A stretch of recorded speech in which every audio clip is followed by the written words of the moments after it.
There are few worse feelings than when your shiny new car starts to regularly wear a groove in the hard shoulder.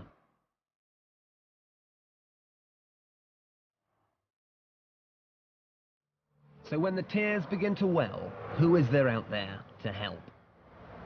Well, nobody, according to you who write to us by the hundred.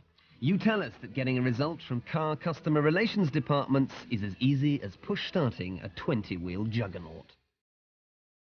You say they just don't want to know.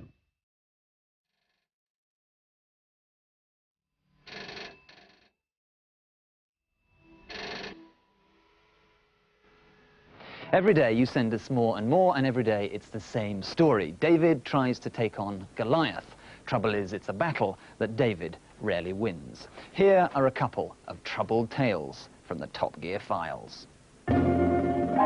Proud Patricia Perrett took delivery of her Fiat Cinquecento in 1993, but things started to go pear-shaped almost immediately.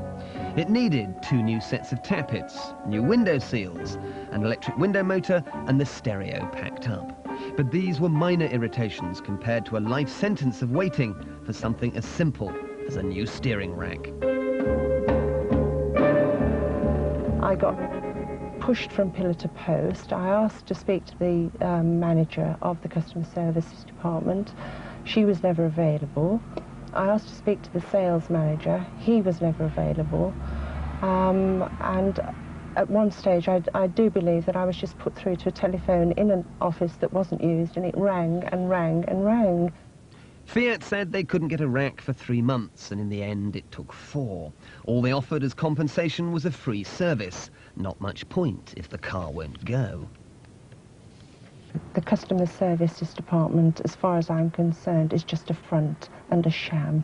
They don't do anything to help you. There is no service there.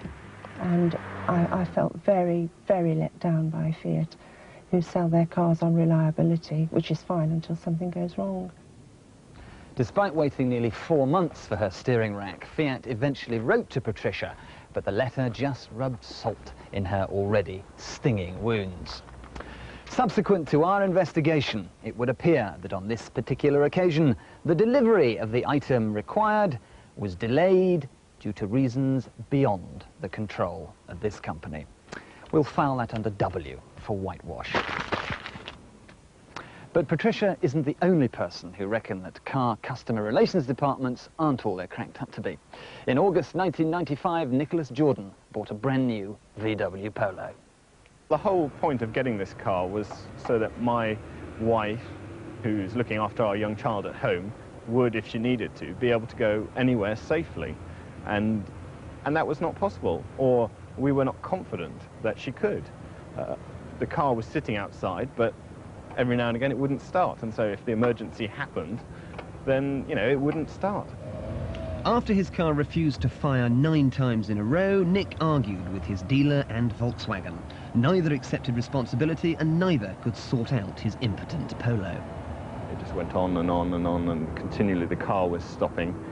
And then I took legal advice from a friend, and we drafted a letter saying that I rejected this car as it did not live up to what I had bought and what was advertised.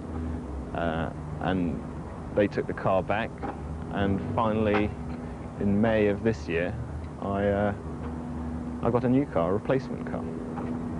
To be fair to Volkswagen, they did replace Nick's 1.3 L Polo with a 1.4 CL, so it was marginally better off, but it still took them an unacceptably long 7 months to deliver satisfaction. So what do you do if your new car simply doesn't measure up? First, hit the dealer with a clear list of complaints, and if the car really is crap, dump it on his forecourt, and in writing, say you're rejecting the car because you don't believe it to be of merchantable quality. Sounds extreme, but it often works. Next, phone the customer relations department off the wall. Insist that your car is inspected and don't expect to get somewhere straight away, because you won't.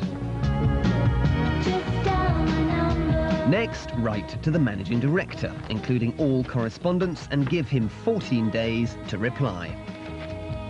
Remember always to type your letter and to keep copies. And if all else fails, for 50 quid, a solicitor will write a poisoned pen letter, which often works wonders.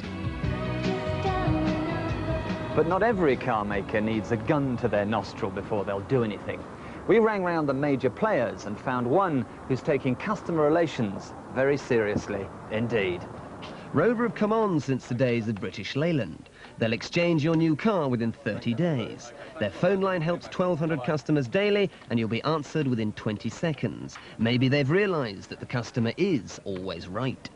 Customer relations are absolutely critical to the lifeblood of the industry, and particularly to Rover. We recognise that if we don't look after our customers and listen to what they have to say to us, then they will change marques, change brands, and we may have lost them for life.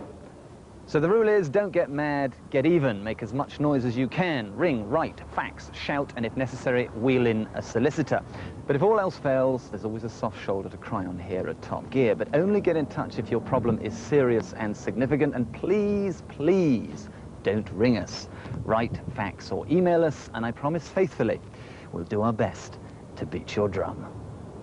And here's our customer relations department. Write to us at Top Gear, BBC Pebble Mill, Birmingham, B57QQ. Mark your envelope, car complaints, though unfortunately we won't be able to reply to you all. And don't worry, we'll be showing this lot again at the end of the programme.